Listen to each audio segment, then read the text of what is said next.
Multiple atmospheric rivers came ashore at the beginning of 2023, pummeling the drought-stricken West. The coastal areas of California were slammed by high winds and rain as falling trees knocked out power lines in Monterey County. Portions of Northern California would receive more than 10 inches of rain across one weekend in January. The Central Valley was also hit with up to 12 inches of rain, stranding motorists and turning properties into islands. After this wet start to the year, most of the Golden State emerged from drought and stayed that way for the bulk of 2023. January had an above-average number of tornado watches and warnings. Over the next 11 months, 82 lives were taken by tornadoes in the U.S., just above the 30-year average of 70.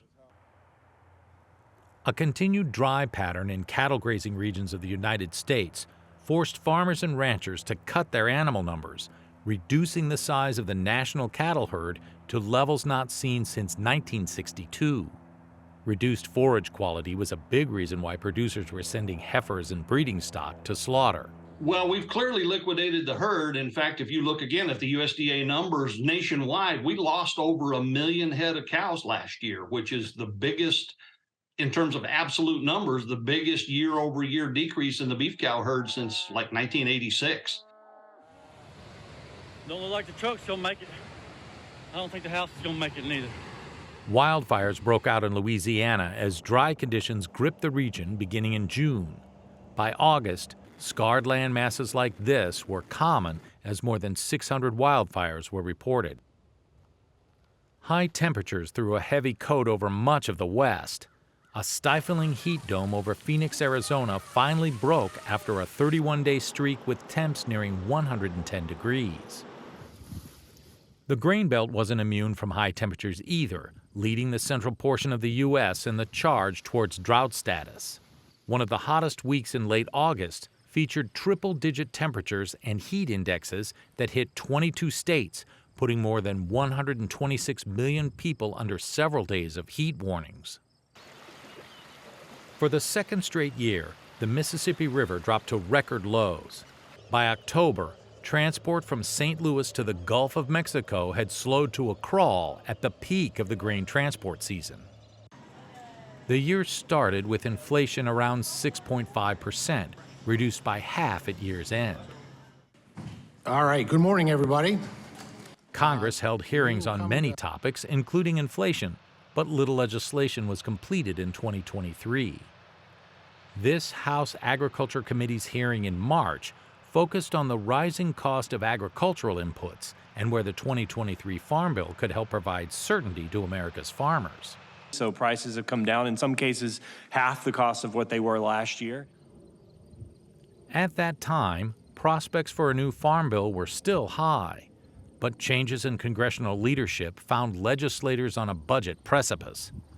They changed focus from passing a Farm Bill to putting a continuing resolution in place to keep the government open until mid-January of 2024. Ms. Granger, to suspend the rules. By November, a stopgap spending bill was approved with language extending the 2018 Farm Bill for 1 year.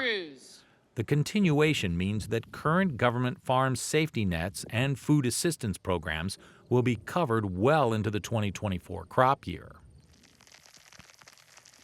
In August, the 18-month-old war between Russia and Ukraine continued to rage.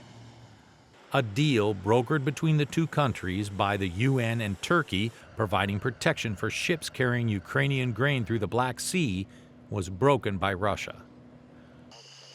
Water was at the forefront of several legal fights in 2023. The Supreme Court greatly reduced the authority of the Environmental Protection Agency to enforce the Clean Water Act. The court held the act covers only wetlands with a continuous surface connection to those waters, and that the agency is not allowed to police discharges into some wetlands, even if they are close to other bodies of water. The new WOTUS definition from the Biden EPA arrived in early September, calling for unpermitted development to be allowed in many wetland areas across the country.